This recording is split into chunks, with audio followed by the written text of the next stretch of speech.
Hey everyone, and welcome back to the English Talk Podcast, the show where we talk about English, life, and everything in between. I'm Chris. And I'm Emma. And today's topic is a game changer. Seriously, if you're learning English and you feel stuck translating everything in your head, this episode is for you. Let's be honest. Have you ever tried to think in English, but your brain just refuses? You want to say something, but your mind goes, wait, how do I say mesa again? Exactly. It's like you're trying to swim while holding a giant dictionary. Thinking in English is one of the biggest shifts you can make. And it's what helps learners go from translating to speaking naturally. But here's the thing. It doesn't happen overnight, and most people have no idea how to even start. That's what we're here for. In today's episode, we're breaking it down into 4 parts. First, we'll talk about why thinking in English matters. Then, what actually stops you from doing it. After that, we'll share practical tips you can use right now. And finally, we'll talk about the mindset shift that helps you stay consistent, even when it feels weird. So grab your coffee, tea, or whatever keeps you going, and let's get into it. So, why is thinking in English such a big deal? Great question. When you think in English, you're not just learning the language, you're starting to live in it. It's like switching your phone's language settings. Everything feels weird at first, but your brain slowly adapts. Exactly. When I was learning Spanish, I realized that the moment I stopped translating in my head, everything got faster. My sentences flowed better. I wasn't stuck trying to remember grammar rules all the time. It felt more natural. Totally. And for learners, thinking in English is one of the first signs that your brain is building real connections with the language. You're no longer just memorizing, you're internalizing. And let's be real, translating takes time. Imagine this. You're in a conversation, someone asks you a question, and you start doing mental gymnastics. First, you understand the question, then translate your answer into English, then check if it sounds right. And by the time you speak, the moment's gone. Yep, I've been there, and it's exhausting. But when you think directly in English, there's less mental traffic, fewer steps, you respond faster, and you feel more confident.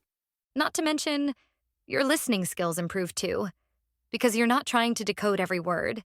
You just understand. So if you're wondering, is it really that important? Yes, it's one of those things that feels hard at first, but the payoff is huge. All right, that's the why. But let's be honest, it's not always easy. So in the next part, we're going to talk about what actually gets in the way, the things that stop people from thinking in English. And spoiler alert, it's not just about vocabulary. Stay with us. Let's face it, if thinking in English is so helpful, why don't we all just do it? Because honestly, it's not that easy. The first big reason, vocabulary. When you don't have the words, your brain freezes. You want to say, I'm feeling overwhelmed, but all you can come up with is, I am not happy. Yeah. And then you try to translate from your native language, but the grammar doesn't quite fit.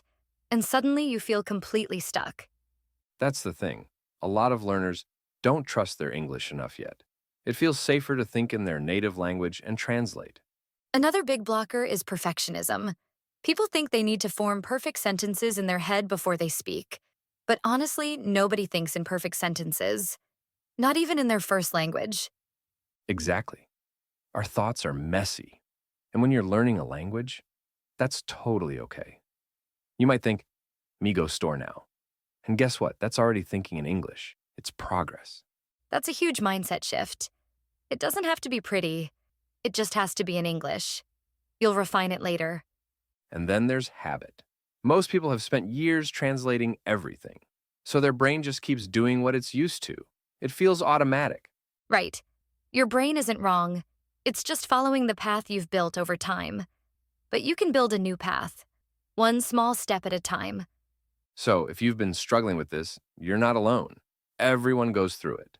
The good news is, there are simple ways to train your brain to start thinking in English, and they're easier than you might think. Coming up next, we'll share practical, everyday tips you can use to flip that switch in your mind. Let's get into it. All right, this is what most people are here for. How do you actually start thinking in English? Let's start with something simple. Naming things around you. Wherever you are, just look around and say the names of things in English, even if it's just in your mind. Exactly. You're sitting on a chair. You see a table, a notebook, your phone. Just name them: chair, table, notebook, phone. It sounds basic, but it gets your brain used to switching languages on the spot. And once that feels easy, take it up a notch. Narrate your actions. You don't have to say them out loud, just think them. Like, I'm pouring coffee, I'm checking my phone, I'm opening the window. It turns your day into a language gym. And the best part? You're using real, everyday English, not just textbook phrases. Another tip I love is using a simple inner monologue in English. Basically, just talk to yourself, in your head, like you would in your native language. We all do this. You walk into a room and think, wait, what was I going to do? Try to think that in English. Doesn't matter if it's messy. The key is keep it in English. And don't worry if you get stuck. If you don't know a word, try to explain it with other words. For example, if you don't remember vacuum cleaner, just think, the thing I use to clean the floor. That's still English thinking. That's a powerful skill. Describing instead of translating. It actually helps your vocabulary grow faster, too. Now here's another one. Watch or listen without subtitles, at least for a few minutes. Start small. The idea is to stop relying on reading and start training your brain to understand sounds and context. And if you feel lost, that's okay. Don't pause. Just keep going. Your brain is learning even when you don't realize it. You can also try what I call flash sentences. Instead of using flashcards with one word, use a full sentence. Like, instead of memorizing hungry, use I'm hungry. It's more natural, and it teaches structure. Here's a fun exercise.